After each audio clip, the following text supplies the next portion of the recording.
Em vaig incorporar l'any 2007, a finals del 2007, principi del 2008,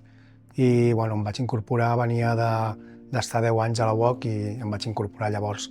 amb el primer gerent que va venir aquí al centre. El primer encàrrec va ser que fes el pla estratègic, el que li deien el projecte executiu i projecte de què seria el bio en els propers anys. Era un projecte que volia abarcar tant a nivell econòmic com a nivell estratègic cap a on havíem d'anar en el transcurs dels anys i el que preveien que seríem en un futur.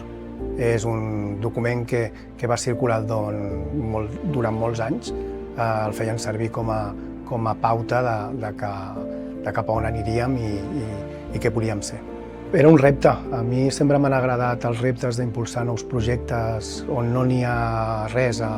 anteriorment, on hi ha poca cosa i s'ha de muntar tot des de zero, i per mi va ser un repte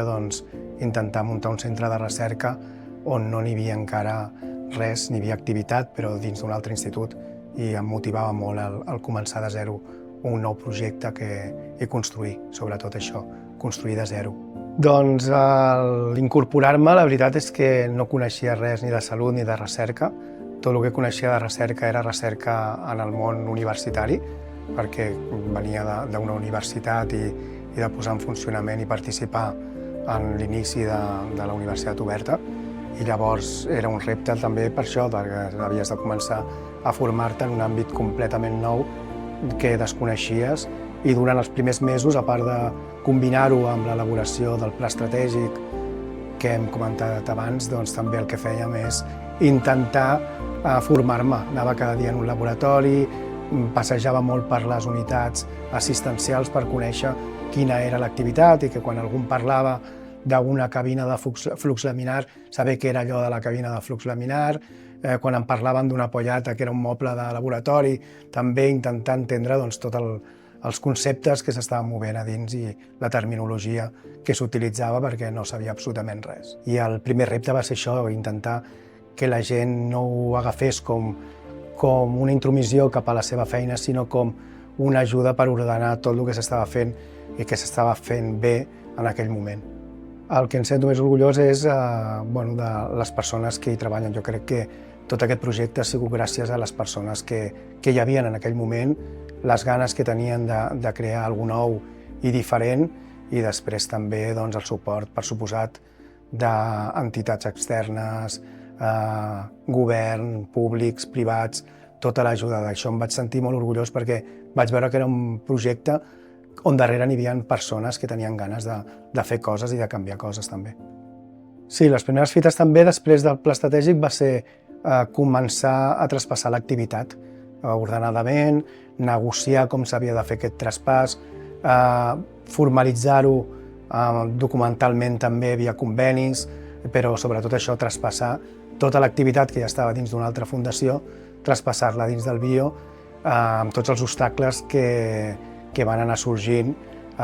Penseu que l'activitat de recerca clínica no es va passar fins al 2015, però des del 2006 bio ja existia. És a dir, va ser tota una cursa d'obstacles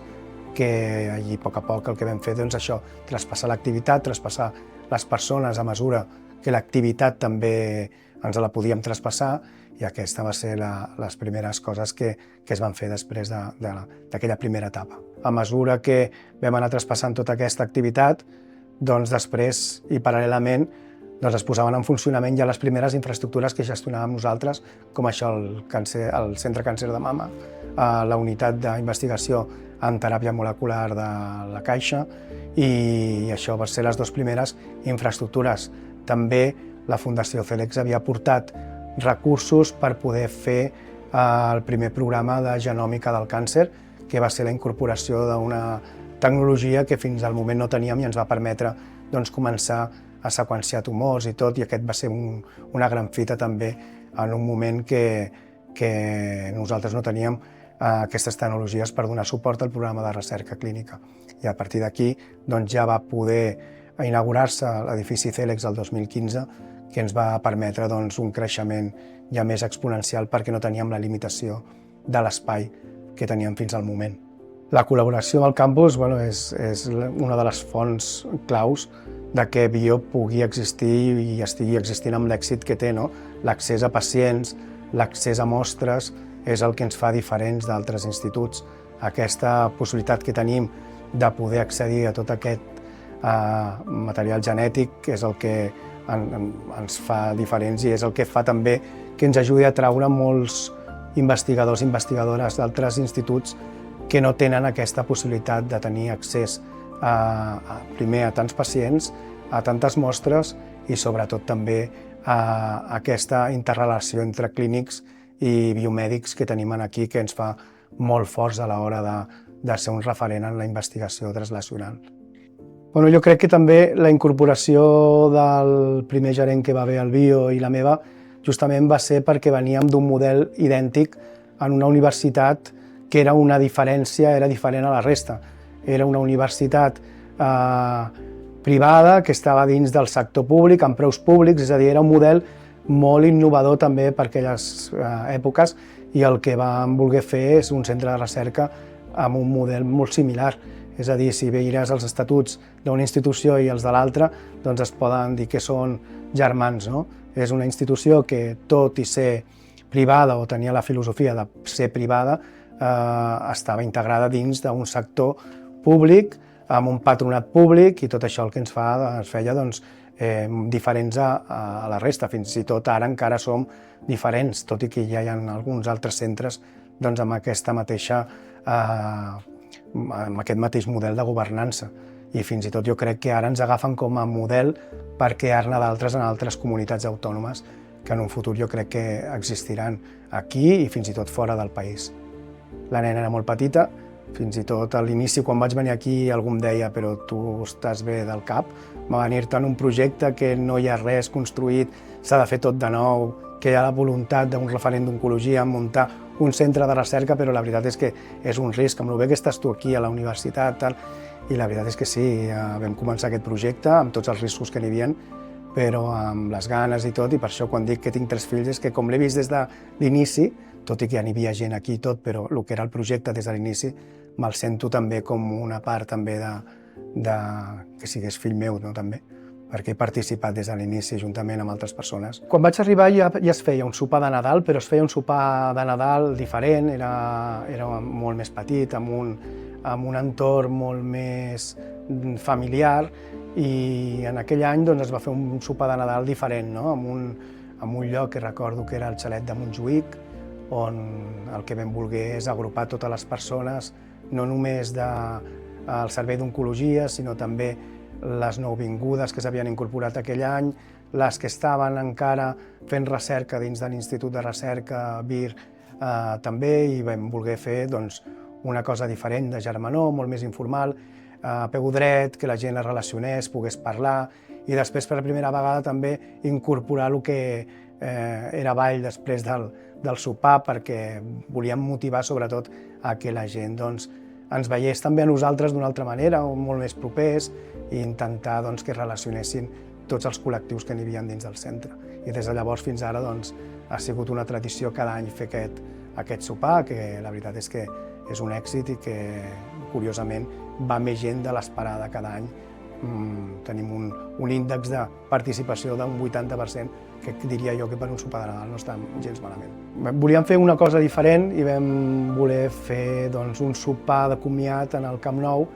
i la primera anècdota era que nosaltres ens vam posar tot l'equip d'investigació o de gestió, totes les persones treballadores del Bio, ens vam posar a la gespa, i el doctor Baselga i el doctor Tabernero van sortir pel túnel de vestuaris com si siguessin jugadors de futbol, i nosaltres, tota la resta, els esperàvem a la gespa. Crec que va ser molt bonic el moment aquell.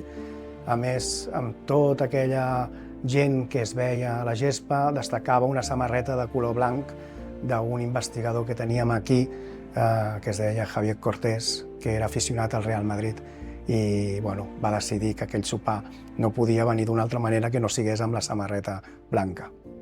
Els principals reptes serà, ara mateix estem en un moment que ens costa créixer a nivell de persones, de noves línies de recerca, perquè tenim una limitació que és l'espai. Ara mateix estem totalment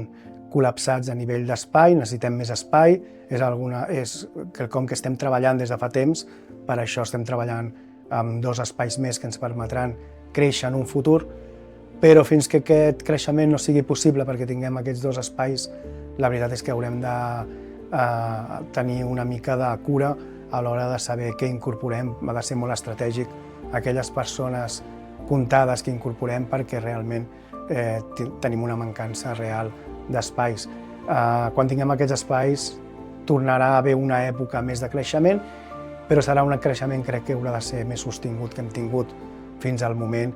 I també durant aquest temps hem de començar a veure com ens preparem a nivell organitzatiu per aquest nou creixement. Hi ha moltes persones que han liderat el projecte, inclòs jo, que anem fent anys i hem de veure també els plans de successió com seran, i crec que és un repte que tenim també, veure com volem el Bio de demà, tant a nivell d'infraestructures, a nivell de governança organitzativa i tot plegat, veure cap a on anem també, una altra vegada un replanteig. Jo em quedo amb les persones, crec que aquest projecte no ha sigut només voluntat de persones que han liderat el projecte i l'estatus d'aquestes persones dins del col·lectiu, sinó també ha estat gràcies a que l'han acompanyat tota una sèrie de persones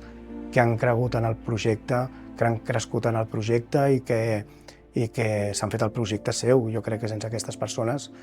tant les que porten molt de temps com les noves que s'han anat incorporant, que hi ha persones que s'han incorporat noves que també se l'han fet seu des del primer moment, crec que és el secret de l'èxit també del Bio, les persones que hi treballen a dins del projecte.